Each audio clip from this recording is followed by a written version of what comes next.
Villa played well last week at West Ham, but they played a risky game. There are lots of gaps in their defence. I think we'll sneak it, maybe better than sneak it 1-0. I feel like Emery's kind of got Arteta's card right now. 5 games, 4 losses, 1 win. So I think it's very tight. But I think these are the kind of games we've got to win if we want to push on this season. So I'm somewhat confident. I think it could be tight. I think it could be looking at a 1-1, 2-1, 3-2 type fixture.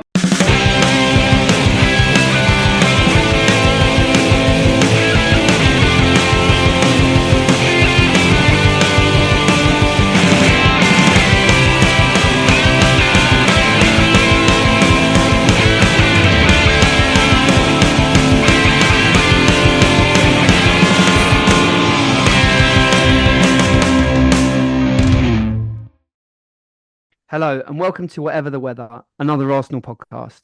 Listener, you join us on Bank Holiday Monday, the 26th of August, 2024. I'm your host today, James, and joining me is Keith, and we'll be discussing Arsenal's 2-0 win at Aston Villa on Saturday. Keith, how are you doing? I'm really good, thank you. I'm actually over the hill happy with that win, especially compared to last season when arguably the 2 games against Villa played a big part in us not winning the title. Got a bit of revenge for the end of last season, and we didn't play well. We didn't play badly. It was in the middle really, but we got a highly efficient 2-0 win. Exactly. Highly efficient 2-0 win gives us a really good start to the season, and is a big win away to a big rival. Because Villa are a good team, and they'll be pushing top 4 this year. So I was absolutely delighted with that win. Yeah, I think that you make some good points. I think, look, obviously 2 wins out of 2, you can't really ask for much more than that. No goals conceded as well, which is, the defensive stability is there from last season, although there were a few shaky moments in the game that I'm sure we'll touch upon as we really get into it. But a bit of a revenge tour. Obviously, Unai Emery and Emi Martinez in particular, 2 figures that kind of really were part of our downfall last season. If you can call it a downfall, obviously we end up losing twice to Villa last season. So to kind of right that wrong, particularly from the game in the second half of the season at the Emirates was really pleasing. As you touched upon, did we play well? I'm not sure that we did. Again, we'll go into it, but like you said, a really big 3 points against what will undoubtedly be a rival.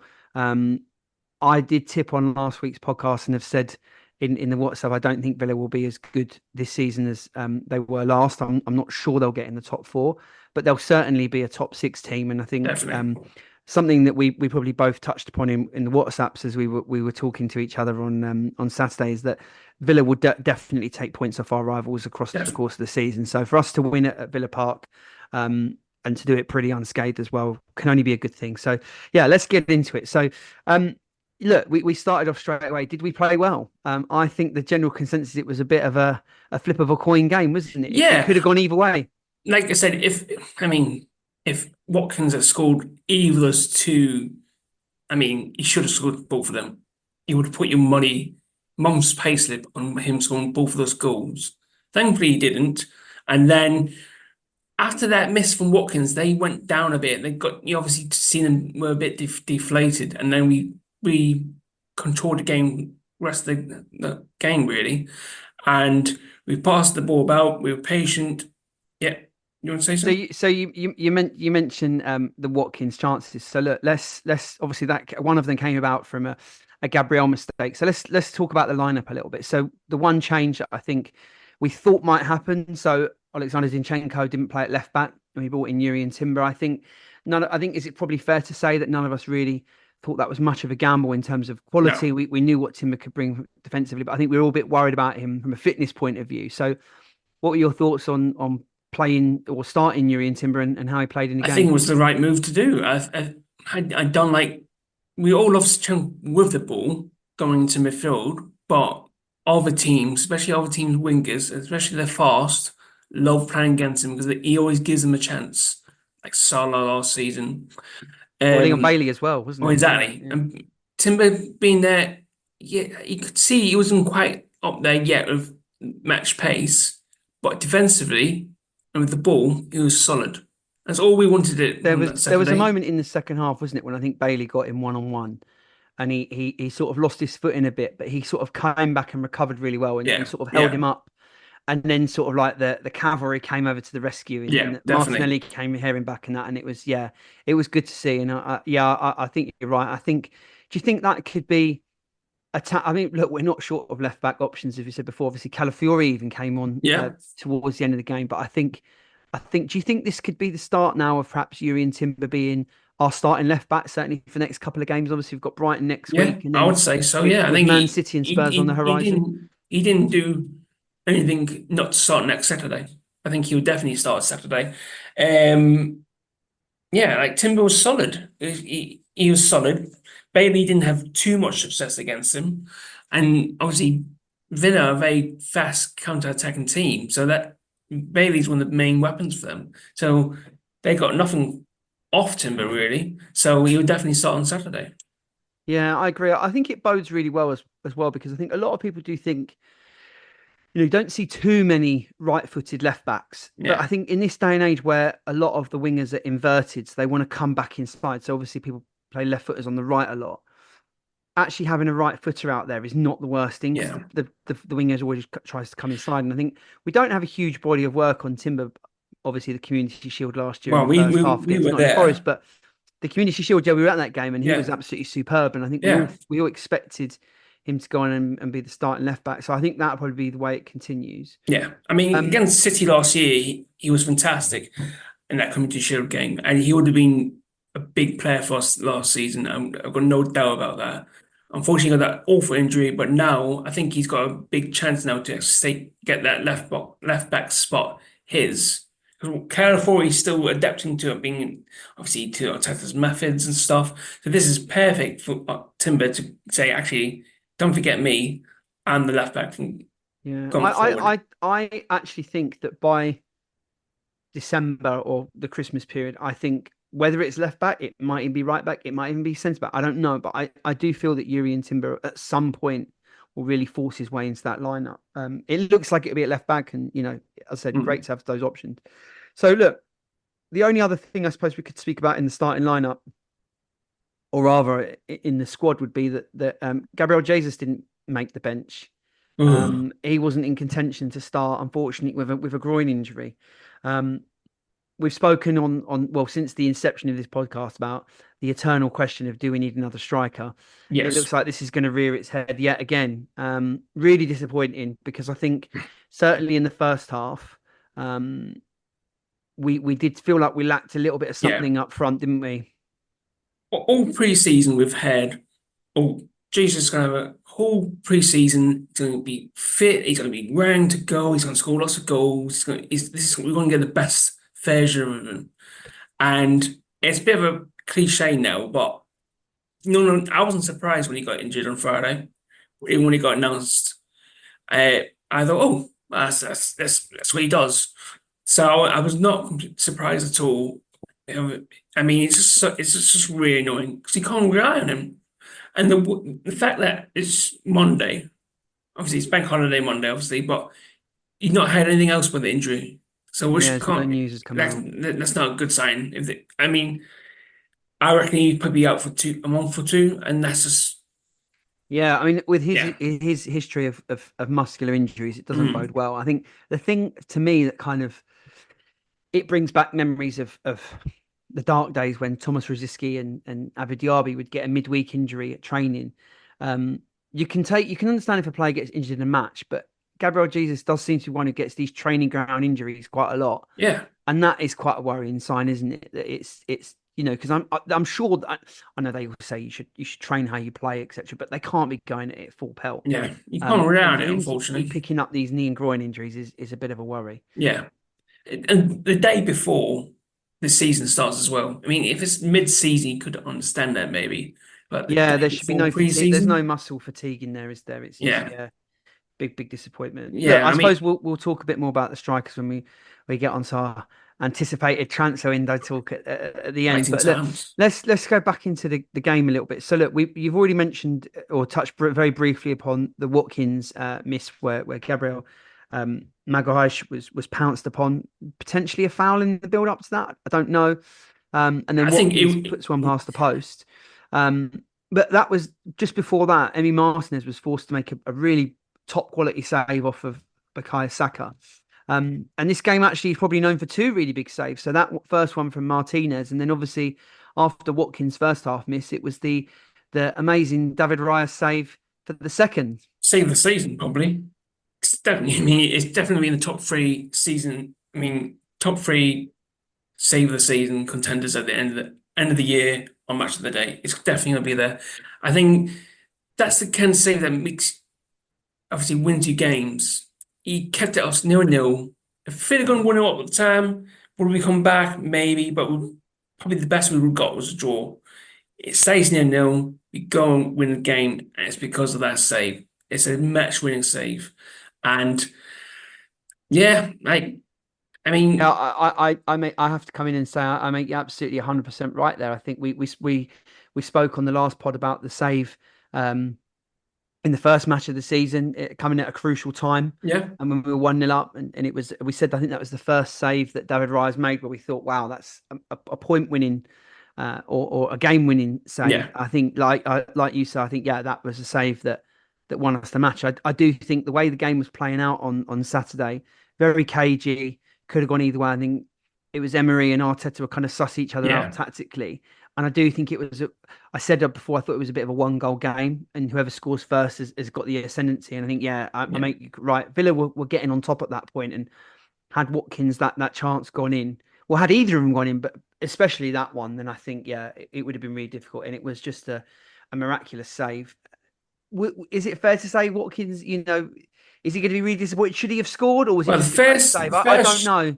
first chance he should have scored easily. I mean, that's a miss of the season contender. Second one, I think he doesn't do anything wrong, really. It's not like the header was straight on. He puts it to the side of the keeper, instinctively just puts his head to it.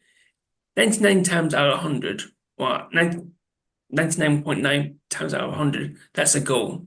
It's just Raya was, like I said, just produce a save the season contender.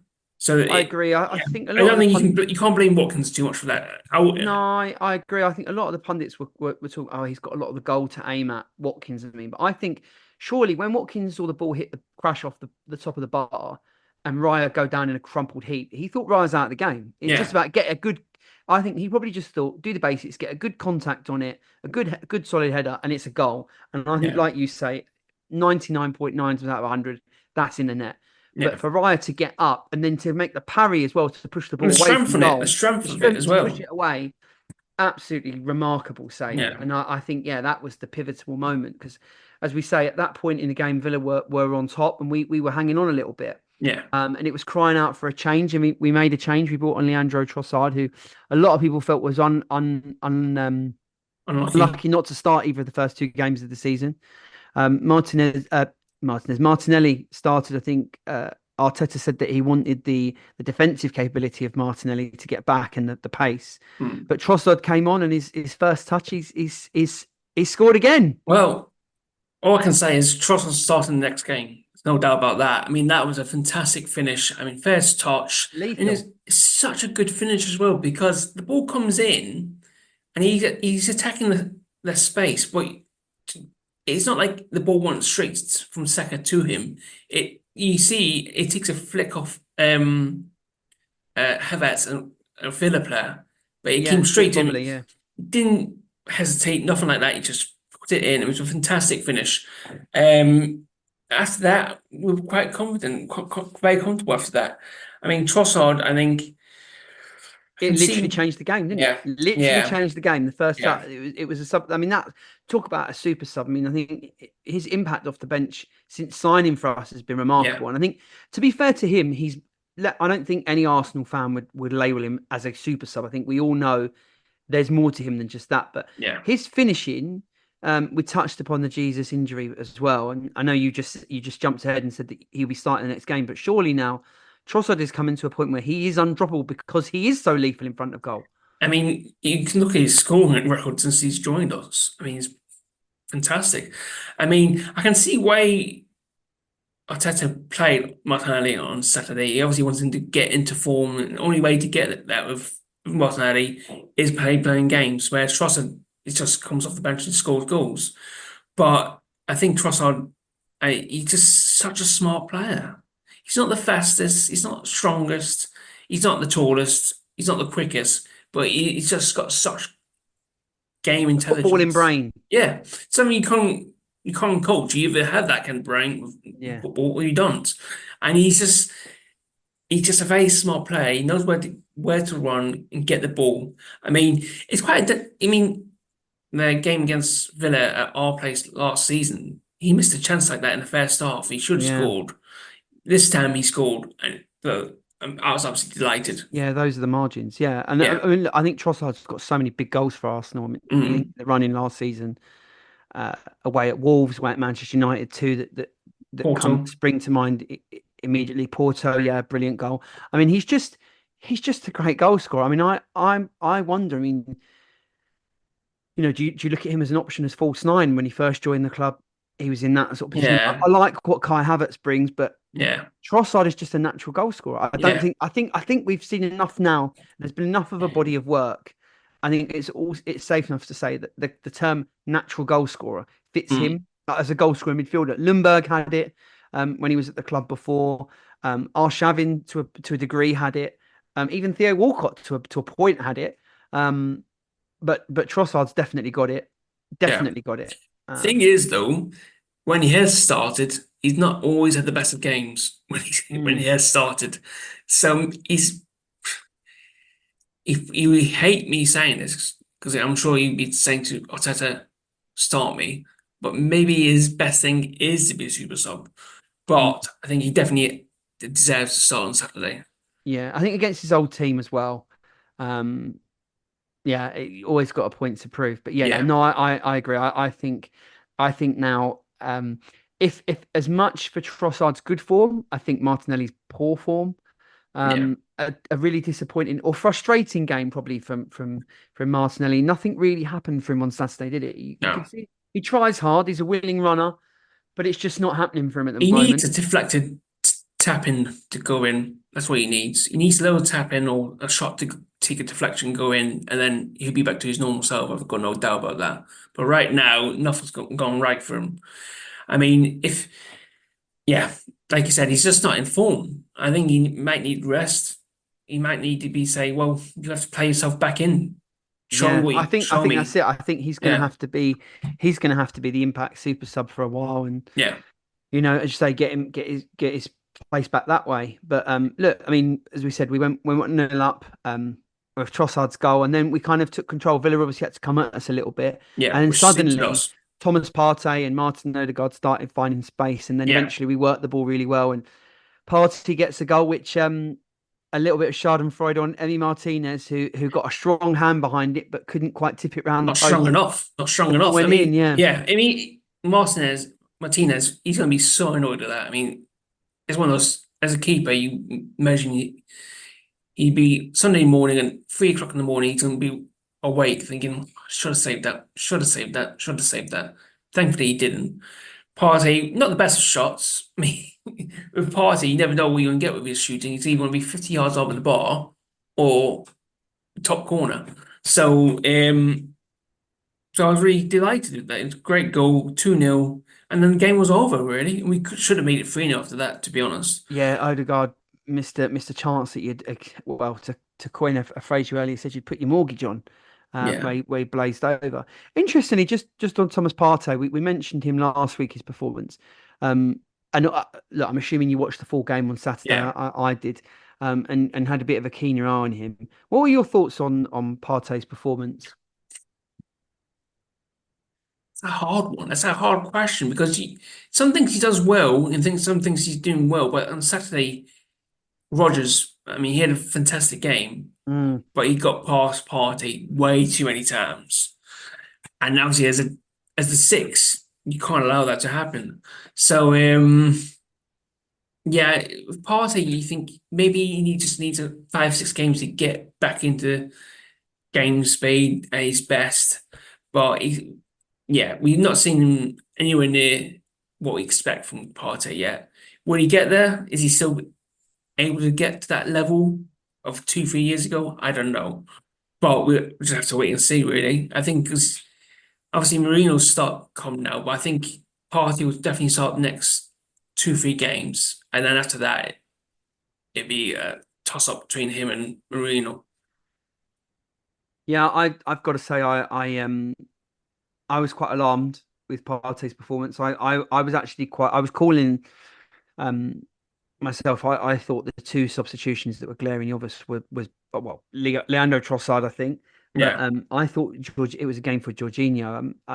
Declan Rice seemed to be playing very much. He was very much on the left of the yeah. midfield three, in that sort of number 8 role. But you could see time and again, He was Villa having changed dropped their back. yeah, Villa changed their formation a little bit, and obviously Anana and Morgan Rogers were at the base, and then they had Tielemans and McGinn sort of floating in front of them. Yeah, And I thought the initial press of McGinn and Tielemans, we sort of dealt with that all right, but Anana and Rogers, their physicality, I think Partey really struggled to put yeah. himself in the game, and I mean, uh, it's 2 against 1 at couple of times times. there Yeah, was a couple of times where he was where Rogers basically danced past him. Now, whether that was a fitness thing, whether that was a general fatigue, because as you say, it was 2 against 1 at times. I don't know. It felt like we emptied the midfield quite a lot, and Villa were really exploiting that. And it worries me with games coming up, particularly with City now they've re-signed Ilkay Gundogan as well.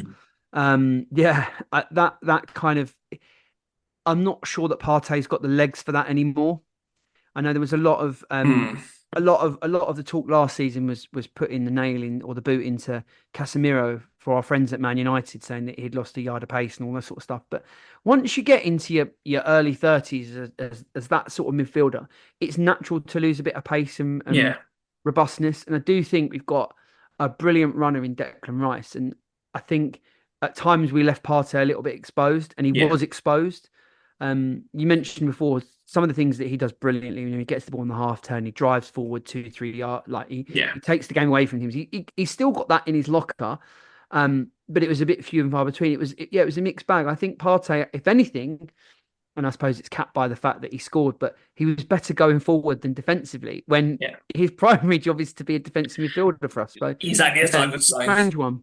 Yeah, I It's a think strange one. going forward, I think by the end of September, beginning of October, Rice will be the number 6, Marino as 8, and then Odegaard as a 10, floating about. I think that's what's going to happen.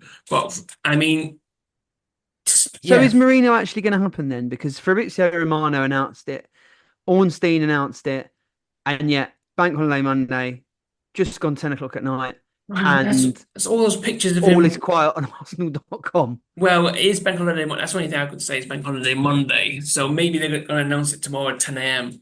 But I Are they think it. notoriously slow in the Spanish La Liga offices, do you think, at processing paperwork? Well, not doing national stereotypes, but in Spanish, you love a siesta. Yeah, it just surely there's got to be frustration that this deal, that Mourinho wasn't integrated into the squad, that he's not been able to train with the team, because then, as we said, we've got Brighton on Saturday, we've got a couple of huge games coming up, away games, obviously Tottenham and Man City. You'd have thought, this is a player we've been linked with for about 3 weeks now. I mean, I thought we might have even had a chance of getting ready for the first game of the season. The longer this goes on, the more we're going to get disadvantaged by I, the th- I, fact that th- I think it'll be done tomorrow. Tomorrow will be announced tomorrow, Wednesday, definitely. Because I think getting those pictures of Marino at the airport in Spain on Saturday, getting a plane to England, it was actually Arsenal pictures. Twitter strikes again. Exactly. Never defeated.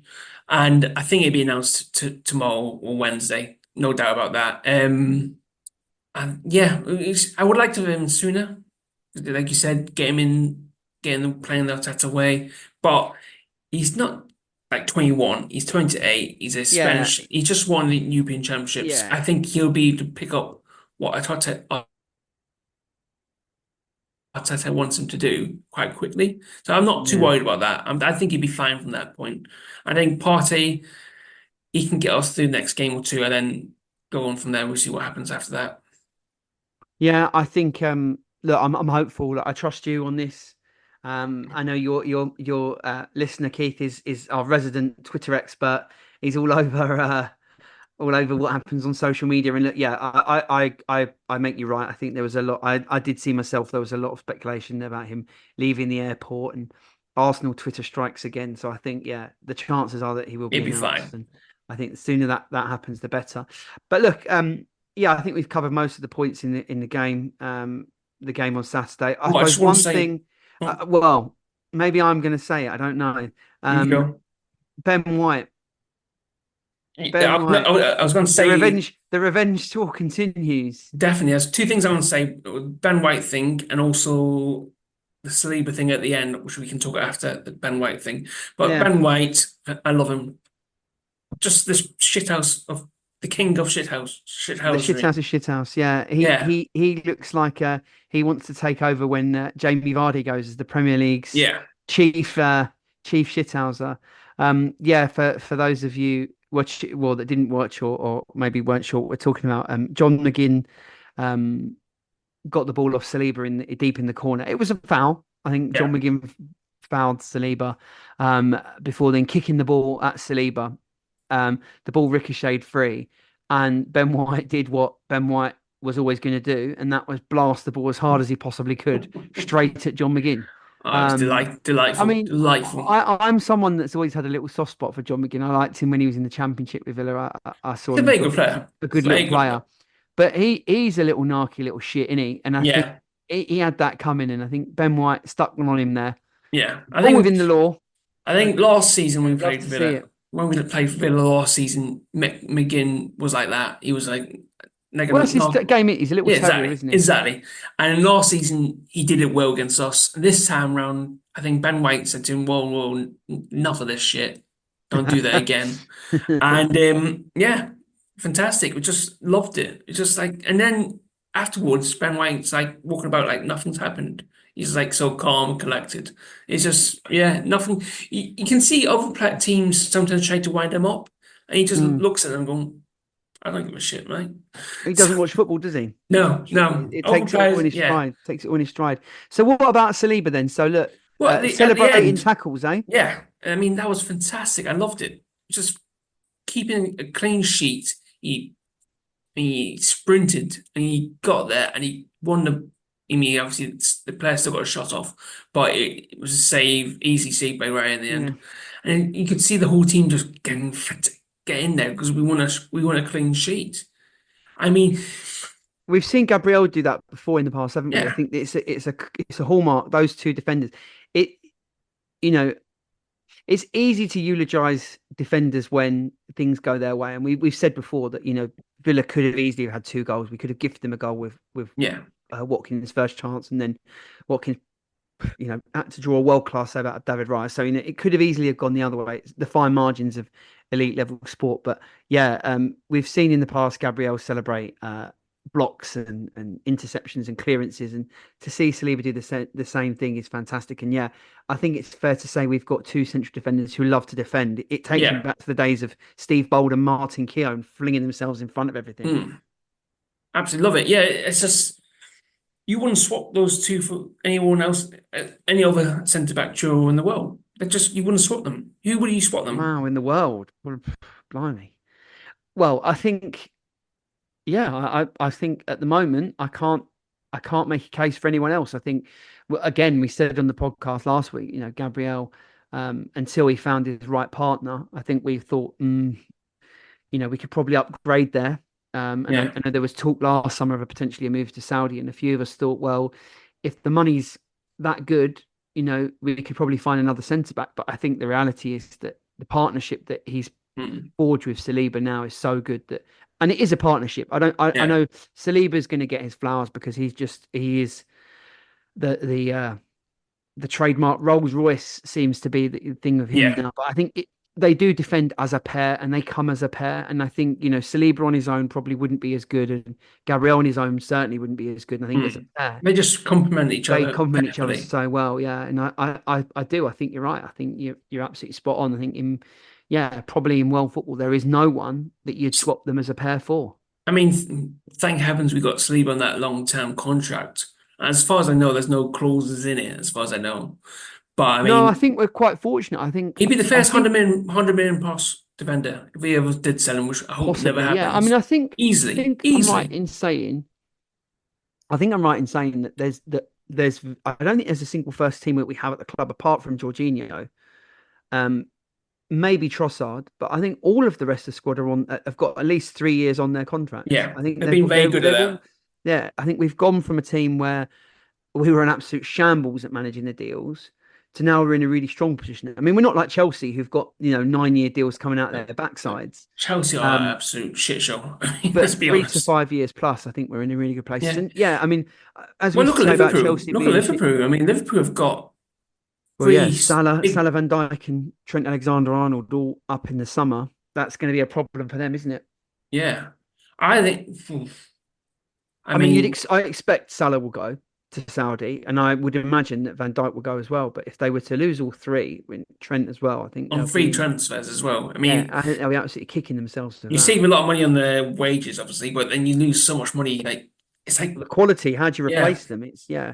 I mean, that's their problem and not ours. But yeah, I think that would be yeah. I mean, huge props to Edu. I mean, sometimes it's a bit of fortune. I mean, we spoke about Trossard earlier on, and obviously we're going to play Brighton at the weekend. And I think as we finish our Villa chat, I mean, we've spoke briefly, very briefly about Chelsea and their long contracts, and we've mentioned loads of times in the past. We could have got the worst end of the deal with Mikhailo Mudryk, but yeah. Sometimes there is an element of fortune in these transfers, and it looks like we might be going back to Brighton again with Adingra, who's been linked with us. not. I'll be honest, I've not seen anything about that one, so I have no idea. I mean, Yeah, what's the thing there's is, a few strange transfer. I mean, look, we are at that point now where there's going to be a lot of agent talk, isn't there? Because yeah, obviously, as the deadline, starts zooming up in front of us, you can see now, and I think teams know that we're looking at bringing in perhaps one more forward player of some sort. I think if Eddie goes, definitely it'd be another one. I reckon it might be a loan deal. I think it'd be someone like Rafinha from Barcelona, maybe. I think they'll keep the powder dry, transfer fee wise, and maybe get someone in loan for 6 months or a year instead of buying Yeah, I mean, someone brand new. the players that I've sort of heard us linked with, if we do the ins first, Ademola Lookman, but again, I think that is heavily agent driven. Yeah. I heard that he was going to go to PSG, so I don't know what's happened there, but he was left out of the Atlanta squad at the weekend, so I think there's maybe something is cooking there. Whether that's to Mm. us or not, I don't know. Um, yeah, Rafinha, that doesn't seem to go away, and Barcelona are in such a mess financially when you think they had to just give away Ilkay Gundogan last week just so they It's could just register players. I mean, bonkers. it's insane. I've heard they've lost over 25 million on that transfer for one season. In terms of the signing on fee, the wages, they've had to pay a severance to him so he walks away from his contract. You know, I mean, fair play to him. I I mean, mean, Man City must be absolutely laughing their asses off, yeah. I with mean, that one, unfortunately. yeah. But yeah, Barcelona seems such a mess. Maybe a move for Rafinha is not off the cards. Um, yeah, I mean the only other one that I kind of have sort of semi heard, and I don't know if there's any truth to it, but Jadon Sancho. I think Man United are absolutely desperate to Well, get rid of him there. Would I he do fit the not want profile? him. I do not want Sancho. He's a moody sod, and he doesn't look. Do you think it could be that he just needs to get out of the country and kind of rebuild himself a bit, or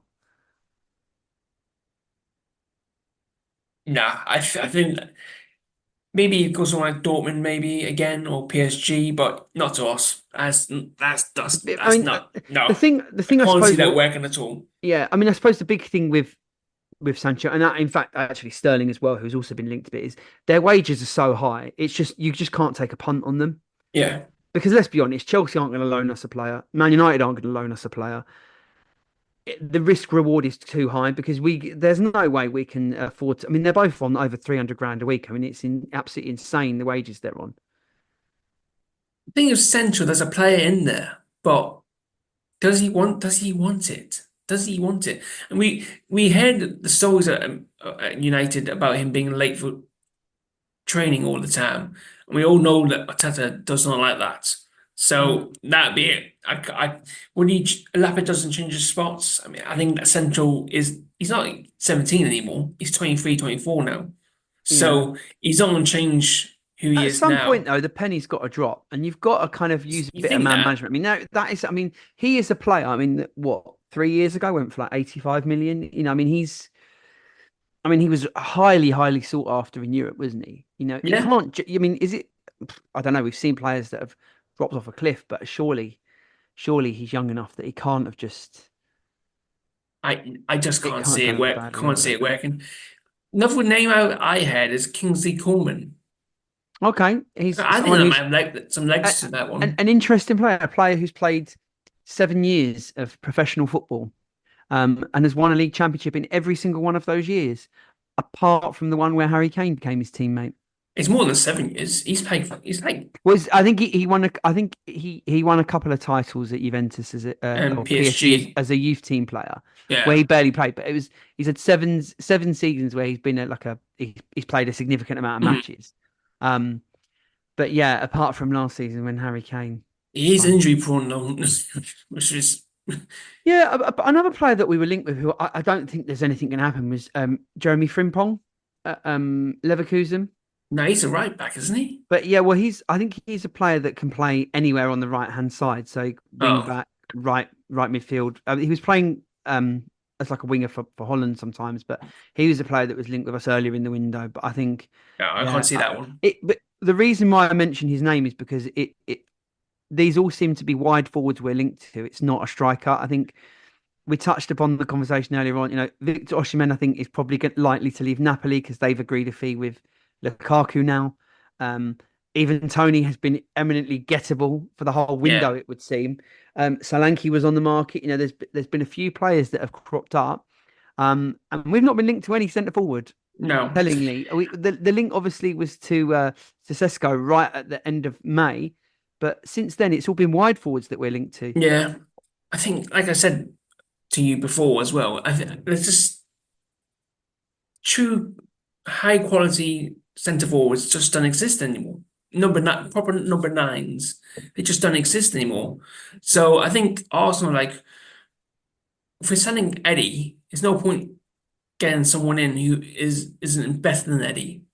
It- You've got to get someone who's It's got to be a as significant upgrade, yeah, yeah. So Eddie Nketiah, I think, listener, it looks like as we sit here at, as I said, 10 o'clock on Bank Holiday Monday, the 26th of August 2024, it looks like, having spurned a move to Nottingham Forest, it looks like he's going to go to Crystal Palace for about 25 million with 5 million in add-ons. So overall, 30 million pound yeah, deal, which seems, let's be honest, it seems fair.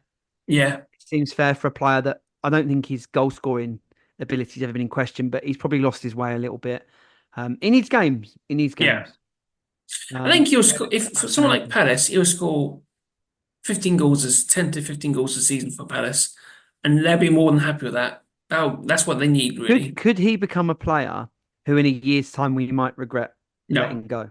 no, no, definitely. I mean, he might score a win against us, touch when he doesn't. But no. I mean, we've seen enough of Eddie now. He's not like he's just played one season with us. He's played a few seasons with us now. I mean, you got to think he started with him when Wenger was still in charge, didn't Yeah, he? yeah, yeah, yeah. So Wenger gave him his he's debut not against like Norwich, a and he scored his first touch in senior yeah. football There you go. in the Carling Cup, So it's not as like was then the Carling Cup it's not like he's only played a or Capital handful of One. games for us. We've seen him play a lot of games for us. We know what he's good at, what he's not good at. Yeah, I think that's a good point. It's easy to get wistful. I mean, look, he scored some clutch goals for us at key moments, but I think he's had enough time to stake a claim for that starting berth, and it just hasn't happened for him. He's perennially been the second or third choice Yeah, striker, hasn't he? yeah, And that seems to be it. That would just carry on ad infinitum. But I think he owes it to himself to go and get games, doesn't he? And yeah, and yeah, see if he can get himself in that England squad. And I think he probably can. You see someone like Ollie Watkins, he started out at Brentford and then he got his move to Villa. And just, I think Watkins and to a lesser extent, even Callum Wilson, they're strikers that have propelled themselves into the England conversation just by the sheer fact that they play week in, week out, and they can build up some real consistency. I don't think either of them are like, I think Ollie Watkins is a really, really good striker. I actually think Callum Wilson's a really good striker, but I don't think they're world class. Yeah. But they're in that conversation as really, really good players because they play week in, week out. And I think Eddie's just got to put himself in that picture. Can't agree more. So another player, I mean, look, I was kind of leading into that, a player that we might regret letting go. Emil Smith-Rowe got his first goal for Fulham. And a lovely goal it was, a trademark Emil Smith-Rowe goal. Alex Iwobi scored in that game as well, so real ex-Arsenal feel for Fulham. Yeah, I mean... but yeah, Emil Smith-Rowe scoring, what were your thoughts on that? Pain. A sad, quiet pain. It's like seeing a... a former girlfriend, I think, is what you were trying to say. So...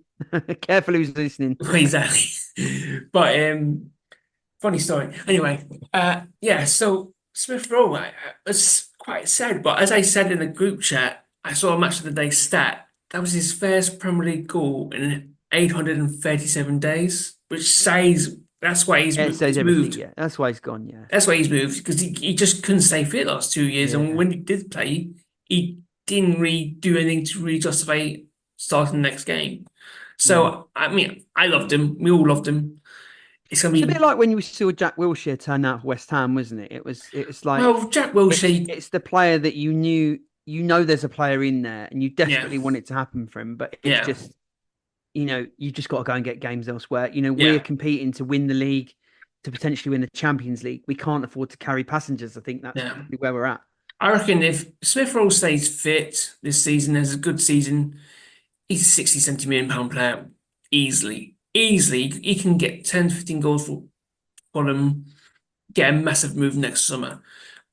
But the likely thing is he gets injured in a week's time or 2 months' time. He just can't stay fit.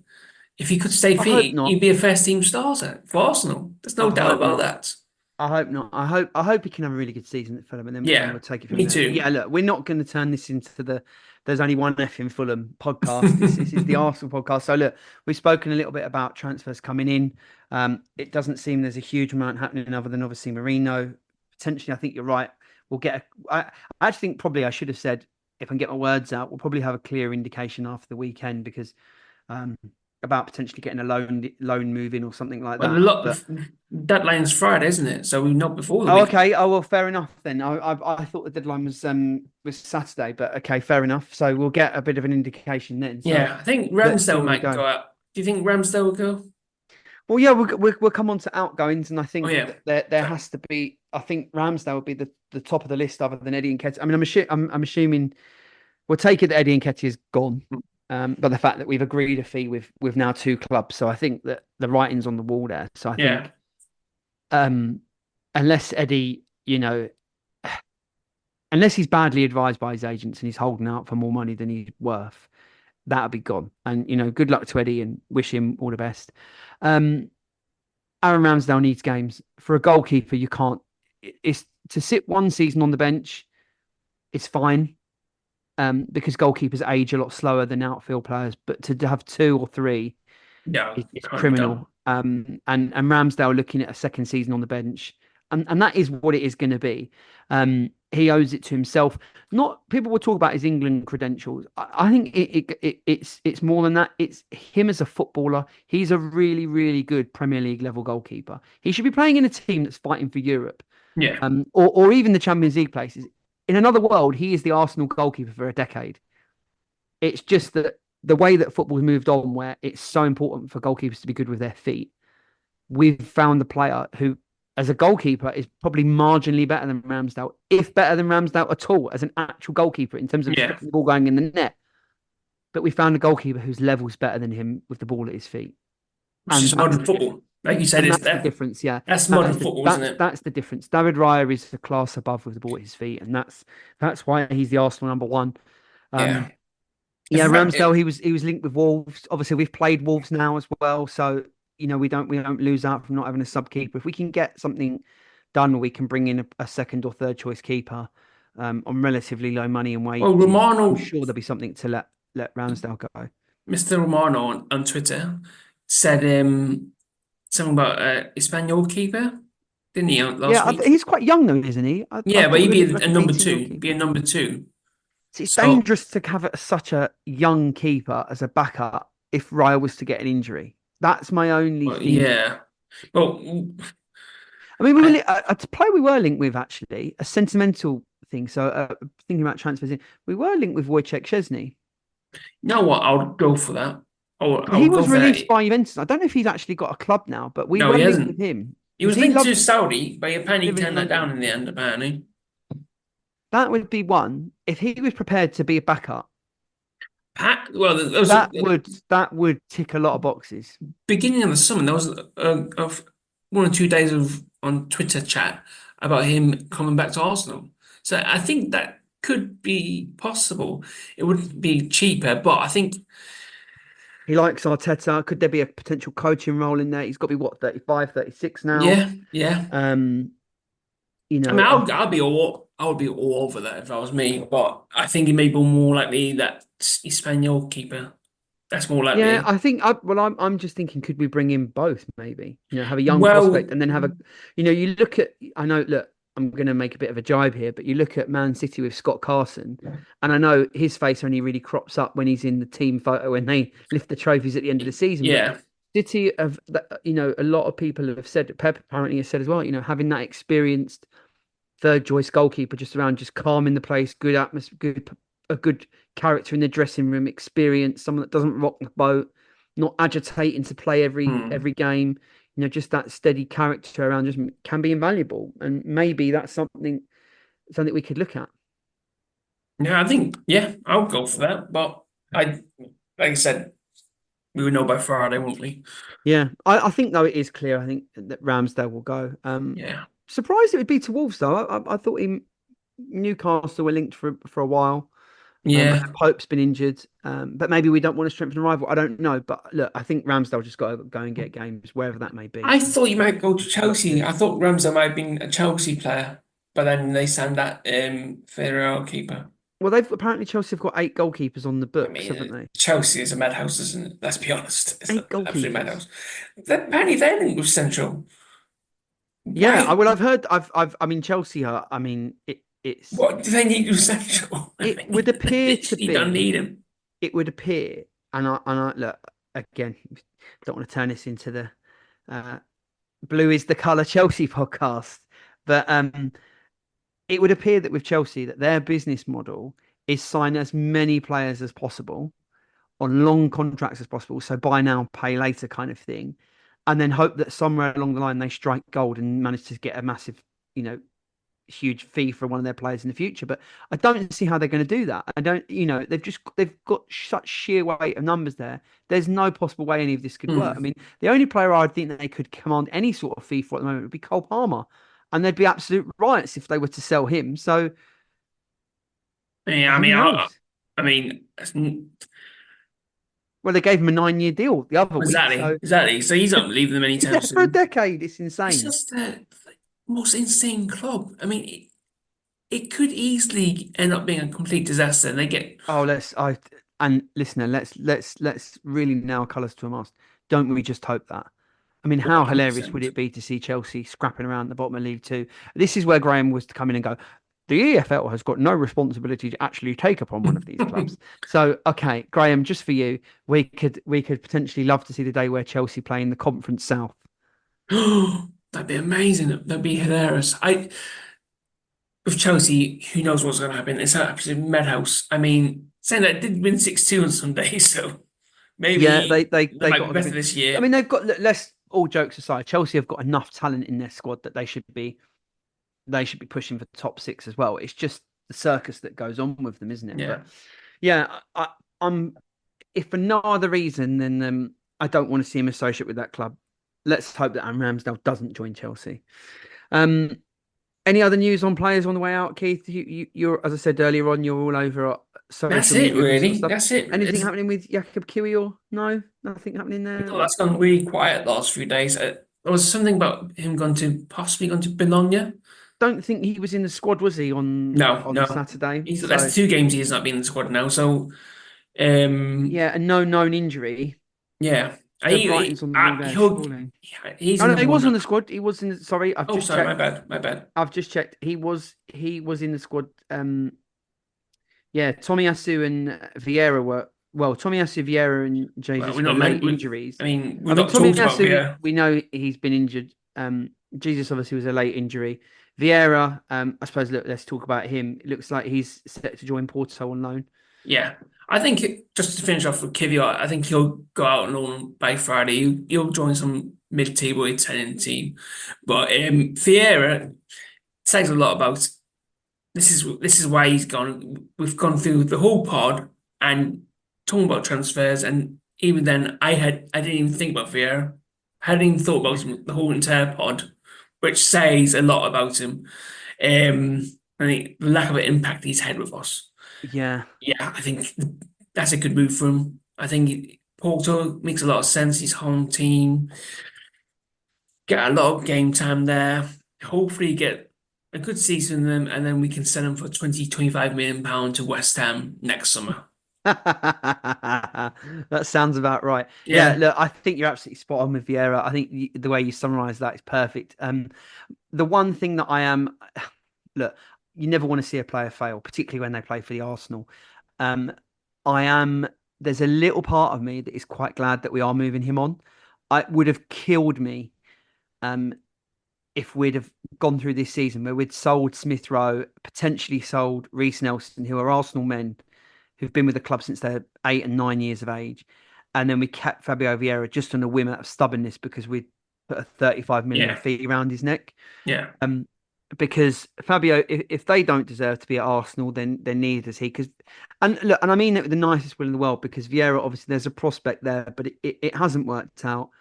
Um, Well, as I said it to says a you, lot, even when yeah, he was. It says a lot as well, even at points last season when he was fit and ready for selection, he was never really considered an option at as any I point.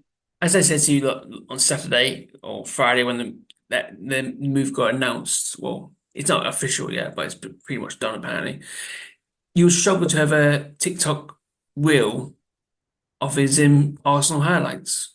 You Yeah, that's just says it all, really. He said yeah, that 3 good goals, 2 good assists, maybe, and that's it. There's been so yeah. many games when he's played and he's like literally done nothing.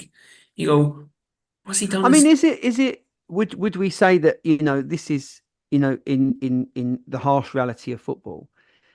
His job would be to try and put pressure on or dislodge Martin Odegaard, and in fact, all it's done is spur Martin Odegaard on to greater heights. Is that? Possibly, Am I possibly. being am I being kind to Vieira there? I But mean, look. then I mean, we've got. I mean, Odegaard, yeah. the reality is, let's kind of finish this little piece here.